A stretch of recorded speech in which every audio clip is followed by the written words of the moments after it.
If you live in Texas, or if you're a Texas-based company, you're going to want to hear this conversation. The legislative session in Austin has kicked off, and we have our panelist of experts from Lunceford Webb, which is the government relations arm of Sunwest Communications, here joining us today. We've got Brinton Payne, we've got Michael Lunceford, and we've got the Honorable Jay Barksdale. Thank you all for being here. You laugh, but he's a former mayor. I know, but we can lose the honorable now, I think. Yeah. Okay, so what we're hearing within the first few days and weeks of the legislature is surplus, surplus, surplus. That's what seems to be what everybody's talking about, $33 billion in surplus, not to be confused with the rainy day fund. Is that going to be the headline that dominates the legislature until they sine die at the end of May? Brenton, you want to start? It's a lot of money. The last time we were here and talked about it, I had gotten some inside information, imagine that, and stating about how much money that really is. And it's just amazing. I think the big thing that Michael and I and Jay have talked about too is just that spending cap and how much can be put away, how much does get put away, how much is used for a one-time deal. The legislature doesn't always like just one-time infusions of money. As we all know, that people tend to depend on that stuff. So I think yes. I mean, I think we are in a great place in this state as a result of some of the finances that we have here. Michael, you were about to jump in. Of course, what everybody's been talking about is that Governor Abbott wants to spend the money on property tax relief, but some other lawmakers on the Republican side of the aisle have other ideas. How do you see it? Well, I think that so far, but it's consistent between Governor Abbott and also Lieutenant Governor Patrick about property tax reform. Patrick has laid out that he wants to raise the homestead exemption cap to $70,000 from $40,000, and he also want to cut taxes for businesses by expanding the personal property tax exemption and raise it to $100,000 from $2,500. Yeah, I think I actually heard him say that before he leaves office, he wants to get it to just as Lieutenant Governor Patrick wants to get it to $100,000. Is that what you're hearing, Jay? And is this all going to stick? Well, we'll see, but I think that money's been spent 3 or 4 times over. The line is forming, so it'll be interesting to see how they are able to divvy it up and meet the priorities of the big three and move forward. Yeah, Mike. If you say big three for our neophytes, of course, that's Governor Abbott, Lieutenant Governor Patrick, and Dave Phelan from Beaumont, Republican, who's Speaker of the House. Yes. Right.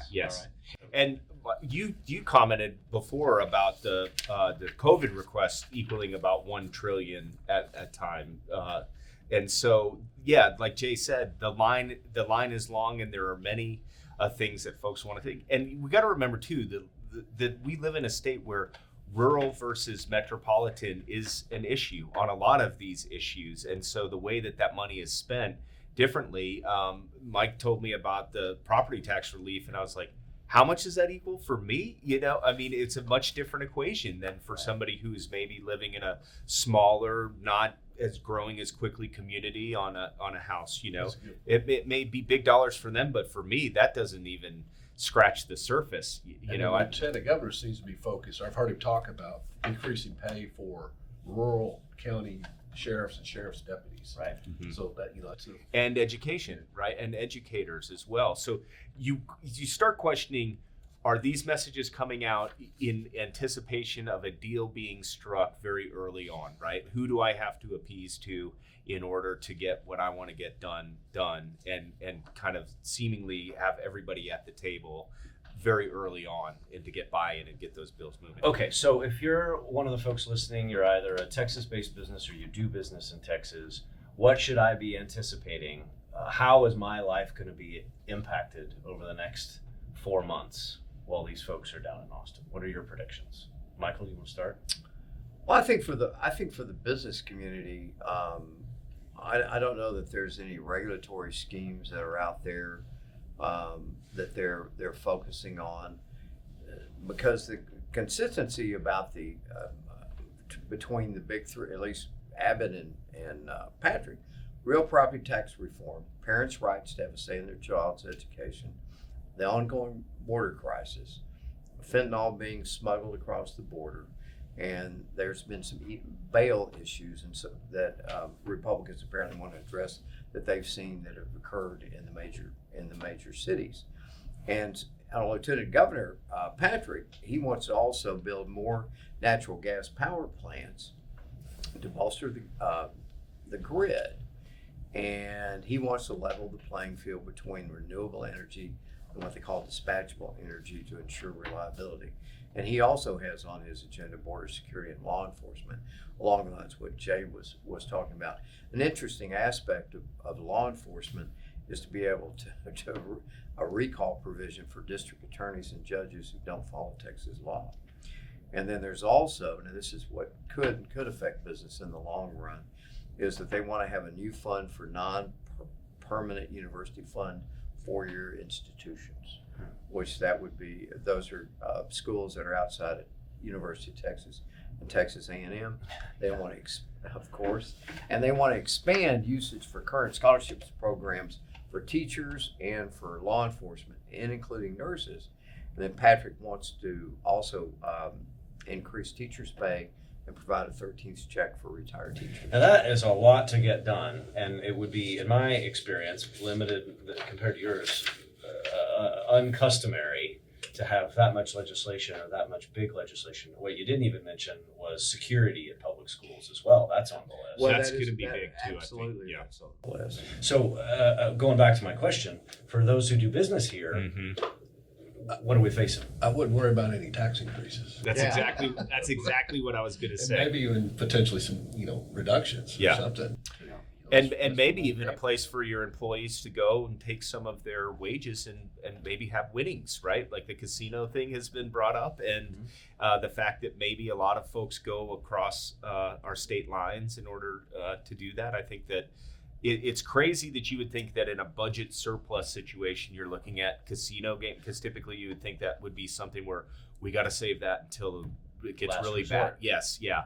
But maybe it's a better time to do it, when you can make better decisions and you're not in need of such legislation, where you have a little bit of option. And so the folks coming to the legislature to try to get casino gaming in, you have a little bit more of an advantage in the negotiations there. You can say, no, we don't need that. We can do it this way, the way we'd like to do it, because we have this money. Well, and they'll have to, Speaker Phelan was quoted in a paper saying, I want to see destination style casinos that are high quality, create jobs, and improve the lifestyle of their communities. Now that'll take a constitutional amendment in order to do that. There's also been conversation, at least to which I've been a party, when is that they may also want to press and have a local referendum. That if you wanted to go into a particular city, that the people in that city, or perhaps it could be in a county, would have to vote on it. Jay, break this down though for us, because this is not all. This issue has become not convoluted, but there's more pieces to it. Because Rick Perry has not come out. Former Governor Rick Perry has not come out as a spokesperson for casino-style resort gambling. He's come out for something different. What is that? That's sports wagering, isn't it? Right. So, yeah, there are several things. There's also, Do you think people are crossing state? Like, it's a geofencing thing, right? I think you can go across, go place your bet, and then come back over. I think that the apps work in other states, but possibly not in these. Actually, no, they do. Oh, is that from personal experience? Yeah. Personal You experience. pushed me to it. I think that it touches on something, though, too, is this local control issue. And so does the appraisal district aspect of where the property taxes reform, are. That's a good question. It also comes about with a referendum. And you have a lot of new folks who have come in, like we do in Tarrant County. We have a new county judge, and Right. where he lines up on certain agenda items at the state level as well. And so remember, this is a very complex machine. Things can get done at a state level, but they still have to get through, if there was to be a referendum and the voters have to come out. And it's almost like, can it get done at the state level where the local delegation is in support of it and doesn't, there's a lot of ways to kill bills. People forget that. Easier to kill a bill than to pass. Oh my gosh. Oh, yeah. Oh yeah. Right. Absolutely easier to kill a bill. You can do kill bills in the dark of night. Typically that's harder to pass. You can. Mhm. So when we are sitting here 4 months from now, or whatever it is after they sine die at the end of May, what will be the headline from this particular legislative session? Jay, no, starting with you. it could Thank be you, something Craig. that we're not even talking about. Yeah. You know, Don't know. I don't know. Let me think about it. Well, I'm the same thing because it's such a fluid. It's always such a fluid environment which you're operating in, because just because people are on, they've got their list of things. To your point earlier, they got so much time in which they can actually execute, And so many things that could happen. and so many things that can happen that could go wrong on this. But the other thing on schools, for example, to talk about school vouchers, that to me the two most fascinating aspects of the session are school vouchers and casinos. Yeah. With both of those could be, vouchers in the past have always been killed off fundamentally by the rural school districts, but both Governor Abbott and Lieutenant Governor Patrick are both on the same page with regard to pushing that through this session. I hear Speaker Phelan doesn't think he has the votes in the House. That's fair, and it doesn't surprise me either. There could be some horse trading going on there. There could be some horse trade. Brenton, headline for you. I agree with these guys in it's an unknown thing. One, tenure, right? You have to look at how long Patrick's been there, how long Abbott's been there. It's Speaker Phelan's second session in this role. So even a second session can maybe give some confidence and push some things a little bit differently. Most legislators now know where the restrooms are, if it's their second or third session, that kind of thing. And so I think that adds to it. I also think that something we didn't touch on was the voter ID, how they're getting there and the kind of the debate around that, because I think there's some stark differences there. So you take some of the partisan stuff and then you sprinkle in some of this business stuff or some of this, option stuff, casinos, school vouchers, those things.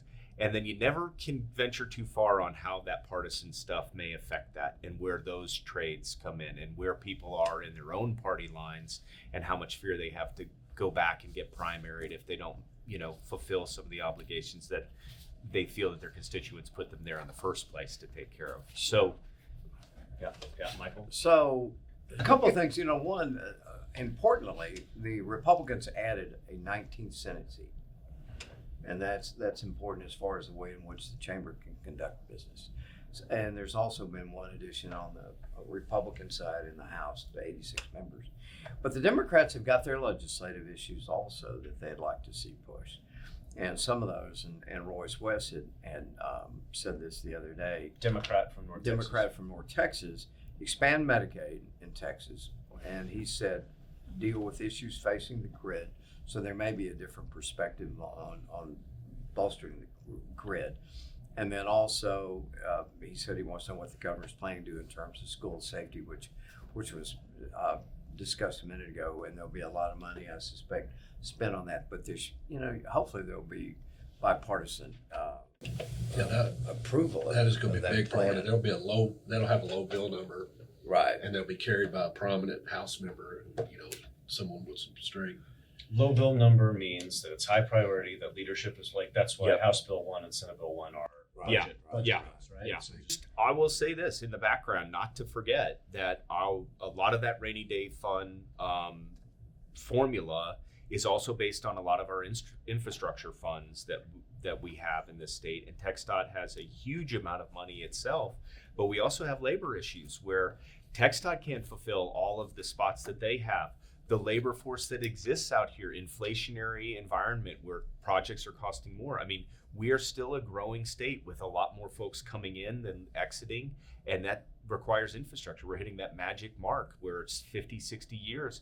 The pipes are breaking, right? Yeah. We have weather things that are happening. The roads are starting to crumble. Do you think they'll get into that rainy day fund? Not the surplus, the rainy day fund. No, I'm just saying that TxDOT's budget that they have plenty of money. They have, and I think that that will be going on, kind of in parallel with this. So we need not forget about what does create a lot of jobs and a lot of infrastructure work is that. And just also, Patrick did say that he wanted to continue the school safety funding program. And the other thing that ought to be kind of an interesting point of debate is going to be the fact that he wants to reform tenure in higher ed. Yeah. So let's talk about the politics. You mentioned the politics. So Republicans have an additional seat in the Senate. Mhm. Republicans still maintain the majority Right. in the House. Speaker Phelan had a couple of folks on the far right attempt to run against him, failed handily. But what's the dynamic in the, remember, we're only 2 years ago where the Democrats in the House went to Washington, D.C., right? And we had some very contentious times in the House in particular, and then a couple of special sessions. You haven't seen Speaker Phelan retaliate when it comes to chairmanships. In fact, the tradition of nonpartisan or bipartisan leadership seems to be there. But what are you seeing as it relates to partisanship in both chambers? A lot of that was addressed as far as leaving and stopping the legislature from doing their work was adopted into the new House rules. So if you leave now, you're going to be penalized even more. So maybe they handle that. But it will be interesting to see who is punished for leaving the state and From 2 years ago. and who is not. I mean, some people came back early, some people didn't. Democrats, a few of them didn't leave. Some of them came back earlier to kind of soften that momentum, and some were the last to get there. So we'll see how that plays out with the committee assignments. But is your feeling too, Jay, because we've talked too, is that this idea of no chairman will be from the other side, right? Like that. No, I think that is Gone. Speaker Phelan, in other words, really pushed back and resisted that. And even the lieutenant governor has one Democrat that's chairing the Senate committee. Right. But, things change greatly as we move through the session and bills don't move and don't get picked up by committees and get hearings and things. And then that's when some of this stuff begins to emerge. So I would say, right, for an answer there is still a little bit early to tell, but it seems like the waters are relatively clear. But like Jay said, people don't forget. That is the thing about that town is that people, the ones who remember sessions and sessions ago, that's the ones you got to watch out for. So we've heard your collective, and if I dare say, expert predictions and analysis of the upcoming impending, or the session that's underway now. Let's finish with the people. It's always fun to talk about who will be the winners and who will be the losers. But you mentioned the big three, right? You've got Governor Abbott running for re-election. You've got Speaker Phelan. He just got reelected. Just got reelected, both for the House. And handily, by the way. Right, in Beaumont, right? No question there, as well as Speaker of the House. And then you've got a lot of contemplation about what Dan Patrick's future is, how long he'll stick around in his role before he'll retire. Who will be the big winners out of this particular session, and who will launch their poll? I mean, is Governor Abbott going to run for president? Oh my gosh, I've never heard y'all so quiet. Well, that's a lot. One winner we've already seen from North Texas, Craig Goldman, the House member from Fort Worth, was chosen to chair the Republican caucus by his colleagues. I think that's a big win for him. Yep. And then we'll see with committee assignments, really, That's when you see the winners and the losers. Yep. Can we anticipate Morgan Meyer will hold on to chairmanship of Ways and Means from North Texas? You've got to anticipate that part of the success of a session would be continuity in members in committees at some level. I don't know if they'd switch up the chairmanships. I think that you'd have to go back and look at last session and kind of see what got through and what didn't, as far as, even the time that was spent on certain pieces of legislation. And I think that that's part of, just speculating, part of a speaker's decision there as well. Who can be there for me? And I think that those who were last session, you don't have a new speaker, you have somebody who's worked with this before. And so I think that you can base some of that on kind of that short memory, if you will. I think Angie Chin Button and Morgan are well positioned. I think both of them did well in their races. And I think that they've been there for the speaker in the past. So I think they'd be in a pretty good place and would still be well positioned for North Texas. All right, so yes or no, is this Lieutenant Governor Patrick's last go? He'd have two sessions, right? Is this his last go around? Yes or no? What do you think? Is he done after this one? I'd say no. Michael? Dan Patrick has an extraordinary amount of energy. And I always think Dan is one of those people who's always moving forward. Jay? I would say he'll be back until he's not. Man, you guys should be politicians. Okay, last one. Well, he was. Is Greg Abbott running for president? Yes or no? Probably not the top of the ticket. Yeah. Probably wouldn't mind being vice president, or he'd like to be Nomination. president. I could see him being a vice presidential candidate. I would agree with Jay's assessment. Brandon? Yeah, I'd say no. And I would say that back to the Dan Patrick, that came from looking at this list of legislation. There's no way it gets all of it. You don't get the school funding fix, school safety fix, property tax, like casino, like all of it, whatever he's for. There's no way you get all of it. So that's where people come back. They let the dust settle and then they say, there's a couple of things I want to take. Right. You lay the ground. You lay the groundwork. You lay down the predicate for the next time. Yeah. In order to I think position it. any of our lawmakers in Texas would love the analogy with Tom Brady. So, Jay, Good job, Jay. Brinton, thank you all so Thank much. you. Best of luck to you. I think the overall message is if you do business in Texas or have a business in Texas, hold on tight. It'll be fascinating to see what happens here in this legislative session down in Austin, and we will reconvene here in just a few months to see if these predictions and the analysis were true. Thanks y'all for joining us and have a great day.